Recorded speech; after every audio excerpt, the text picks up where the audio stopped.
Yet another unprofitable company is struggling to win over investors on Wall Street. Peloton ended its first day of trading down 11% from its IPO price. Now, at its IPO price, Peloton was valued at about $8 billion, or roughly double its private market valuation 1 year ago. It is trading on the NASDAQ under the ticker PTON.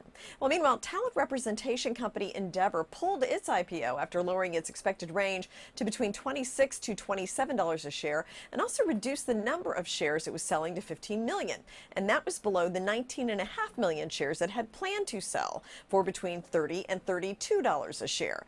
Endeavor, which postponed its IPO plans earlier this year before picking them back up recently, was expected to start trading at the New York Stock Exchange. Well, Progeny, which manages fertility benefits for large employers, has hired banks for an IPO. It's hired JP Morgan as its lead bank ahead of the initial public offering. That's according to CNBC. The company's largest customers include Facebook and Microsoft. And SoftBank Group planning to pump an extra $1 billion or more into WeWork by renegotiating a warrant agreement struck before the falling valuations delayed the office-sharing startup's IPO.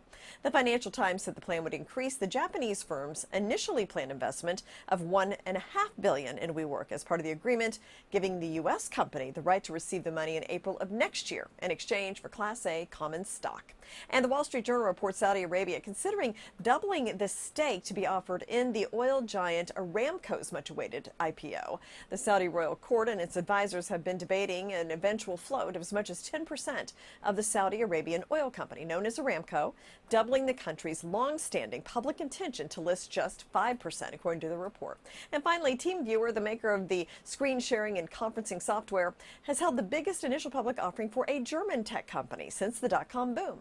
The company provides a free version of its software and a premium version with about 368,000 subscribers. It has about 800 employees. From the NASDAQ market site, I'm Jane King with your IPO report.